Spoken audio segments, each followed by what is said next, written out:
and the bones are so great. They have marble that is so unbelievable, but it hasn't been polished and hasn't been grouted and hasn't been taken care of. And we're able to use most of it as opposed to taking it out. We're able to use it. You couldn't buy, actually it's marble that you couldn't buy. The slabs are so big, white, beautiful slabs. You couldn't buy it today. And we're renovating it. And Kennedy Center within a year will be unbelievable, I think. It's got tremendous, we're painting the columns a different color. You know, it's got a fake gold. If you're going to use gold, gold, you know about gold.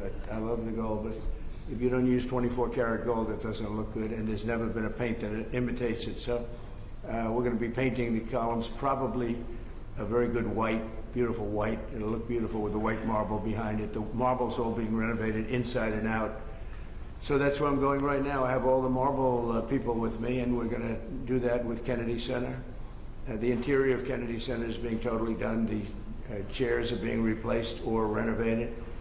The stages are being renovated fully. Very good stages, very good sound. They have great sound. We're lucky. Some opera houses, they spend a lot of time and money. If it doesn't have good sound, it's like you're born a certain way. If an opera house opens up and it doesn't have good sound, you never make it good. They tried. They've tried. In New York, they had a problem, and they rip it apart every 5 years and try to make it good. But if it doesn't work, it doesn't work. This one, the Kennedy Center has phenomenal sound. It's one of the big advantages. So we're going to make that fantastic. We have a great board of close to 40 people, and they're in love with it. And we'll have that. I think within a year, the Kennedy Center will be finished.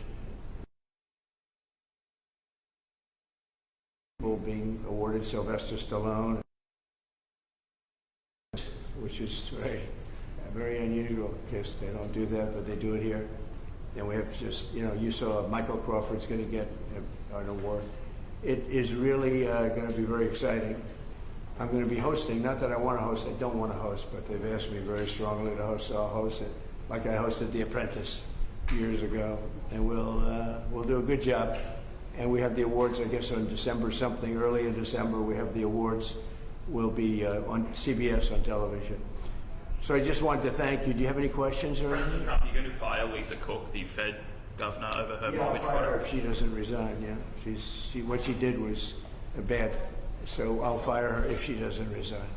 Mr. President, have you been briefed on the FBI raid of John Bolton's home? No, I don't know about it. I saw it on television this morning. I'm not a fan of John Bolton. He's a real sort of a lowlife.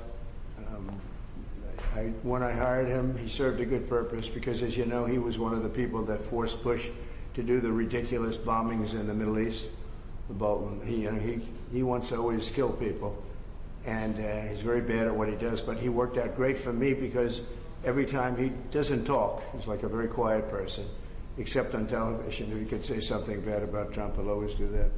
But he really doesn't talk. He's quiet. And I'd walk into a room with him with a foreign country, and the foreign country would give me everything because they said, oh, no, they're going to get blown up because John Bolton's there. He's not a smart guy, but he could be a very unpatriotic guy. I mean, we're going to find out. I know nothing about it. I just saw it this morning. They did a raid. Do you expect the DOJ to brief you on this? Yeah, they'll brief me. Probably today sometime. And Foreign Minister, I don't want to. I tell Pam and I tell the group. I don't want to know, but just you have to do what you have to do. I don't want to know about it. It's not necessary. I could know about it. I could be the one starting it. I'm actually the chief law enforcement officer, but I feel that it's better this way. Foreign Minister Lavrov said no meeting is planned right now between Putin and Zelensky. Absent that meeting, what are the next steps in your view? Well, we'll see. We're going to see if Putin and Zelensky will be working together. That's like oil and vinegar a little bit. They don't get along too well for obvious reasons, but we'll see. And then we'll see whether or not I would have to be there. I'd rather not. I'd rather have them have a meeting and see how they can do. But in the meantime, they continue to fight and they continue to kill people, which is very stupid because they're losing 7,000 people now. I used to tell you 5, now they're losing 7,000 people a day.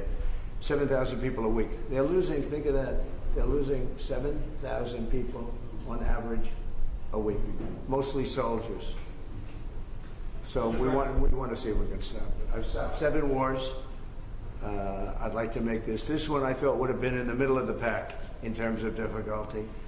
and it's turning out to be the most difficult. With the launching of the White House TikTok account, are you no longer concerned about privacy concerns or national security problems? I'm really not. I think it's highly overrated. So TikTok, as you know, I used TikTok in the campaign. Some young guy named TikTok Jack. And I won the young people by 36 points. No Republican ever wins the young people, and I won it by a lot. And I'm a fan of TikTok. My kids like TikTok. Young people love TikTok. If we can keep it going, good. And we're going to watch the security concerns. And we have buyers, American buyers. We have American buyers. And I haven't spoken to President Xi about it. At the right time when we're set, I'll do it. In the meantime, until the complexity of things work out, we just extend a little bit longer. But we have buyers. We have very substantial American buyers that want to buy it. President Trump, would you like Congress to give you more